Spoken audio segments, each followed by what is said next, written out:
Setiap daerah pasti memiliki keunggulan dalam bidang-bidang tertentu.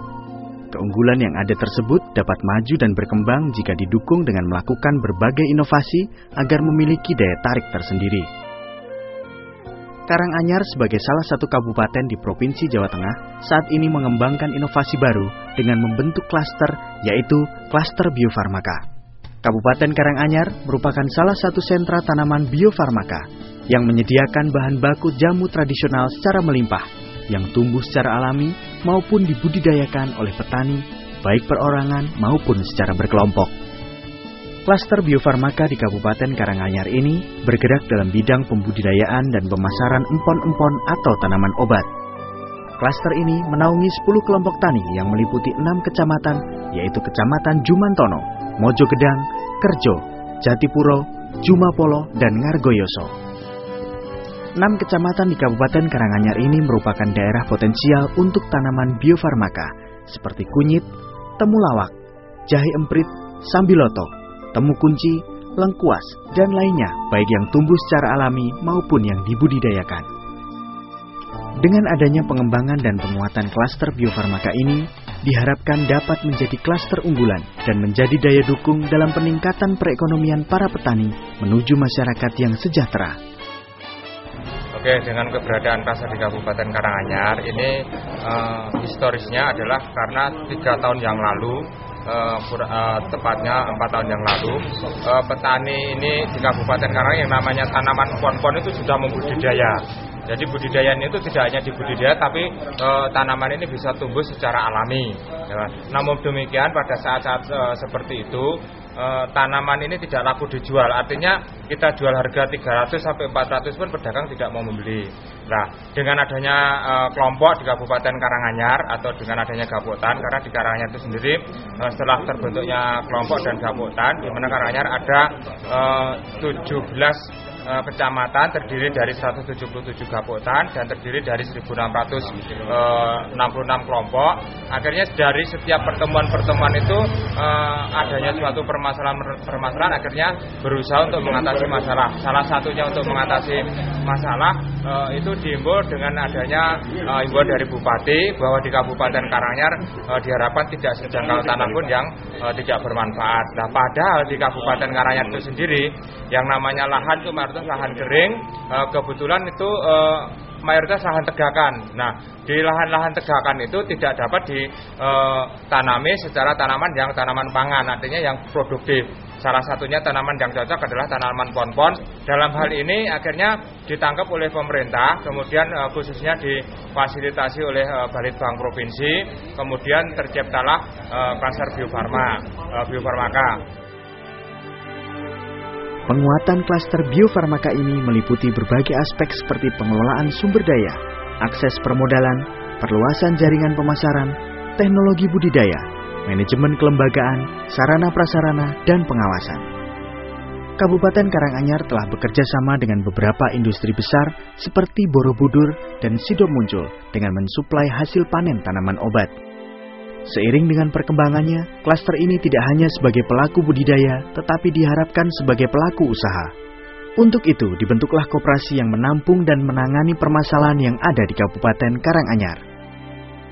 Salah satu kunci utama keberhasilan SIDA ini adalah bahwa saat ini kelompok atau klaster itu sendiri itu telah memotong beberapa rantai yang terjadi sebelumnya.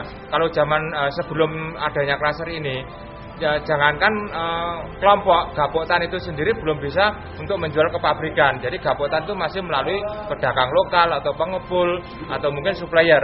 Tetapi dengan adanya SIDA maupun seperti ini, akhirnya klaster akan dipercaya oleh pabrikan sehingga menampung dari beberapa kelompok. Nanti klaster itu sendiri bisa menjual langsung secara langsung kepada pabrikan. Kemajuan dalam mengembangkan klaster biofarmaka ini tentunya berkat dukungan dan bantuan dari berbagai pihak. Kementerian Riset dan Teknologi Republik Indonesia membantu dalam hal teknologi sarana dan prasarananya, mulai pembudidayaannya hingga pemasarannya. Sedangkan BPPT dan Balitbangda Provinsi Jawa Tengah mengambil peran dalam penguatan jaringan inovasi di bidang fitofarmaka atau obat alam. Dalam pengembangan inovasi daerah ini perlu memperhatikan kualitas, kuantitas, dan kontinuitasnya.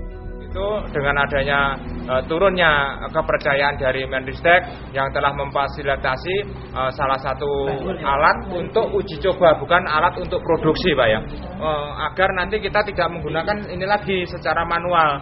Kalau manual satu orang mungkin maksimal hanya 50 kilo dalam waktu 1 hari dengan ongkos 20.000, tetapi dengan adanya alat bantuan dari Menristek, contoh alat teknologi ini nanti diharapkan untuk bisa 1 dibandingkan 10, sehingga kecepatan perputaran kegiatan itu akan hemat biaya, akhirnya diharapkan untuk menambah pendapatan ekonomi. Upaya untuk meningkatkan kualitas tanaman obat yang sesuai dengan standar perusahaan jamu, pemerintah Kabupaten Karanganyar melakukan pembinaan kepada para petani. Dalam hal pengembangan inovasi daerah ini, Menteri Riset dan Teknologi dan pemerintah Kabupaten Karanganyar telah melakukan kesepakatan untuk mensinergikan program kegiatan, kemampuan, peran dan fungsi para pihak untuk saling membantu dalam pelaksanaan pembangunan. Kesepakatan ini bertujuan untuk meningkatkan dan mengembangkan potensi sumber daya dalam rangka memanfaatkan hasil-hasil riset, ilmu pengetahuan dan teknologi secara berkelanjutan yang ada di Kabupaten Karanganyar. Baik, dengan adanya penandatanganan kesepakatan untuk pengembangan sistem inovasi daerah, kita berharap bahwa perekonomian daerah bisa berkembang dengan baik, di mana kelompok-kelompok tani atau sentra-sentra seperti sentra yang berkaitan dengan kacang tanah, yang berkaitan dengan sentra industri masyarakat ataupun jamu atau biofarma mampu mendapatkan sentuhan teknologi sehingga kualitas dari produk yang dihasilkan oleh masyarakat bisa dijual ke industri yang lebih besar atau bisa meningkatkan daya saing dari produksi masyarakat itu sendiri. Dan ini merupakan satu upaya kita memberikan sentuhan teknologi yang dibutuhkan oleh masyarakat. Saya tentang SIDA ini saya menyambut baik dan sangat saya setuju. Karena sistem inovasi daerah ini menjadi sesuatu yang harus ditumbuh kembangkan, apalagi sinkronisasi antara pusat dalam halnya Menristek, daerah ke provinsi dan kabupaten kota. Kalau ini disinkronkan, itu akan memperoleh daya yang sangat kuat di dalam rangka penerapan teknologi tepat guna. Dengan demikian maka nanti petani akan memperoleh keringanan dari adanya terapan teknologi. Kosnya menjadi rendah, nilai tukar petani menjadi tinggi. Ini penting dan ini sangat saya matur nuwun, terima kasih kepada Bapak Menristek yang mencanangkan SIDA hari ini di Desa Bayas, Kecamatan Mantono, Kabupaten Karanganyar ini.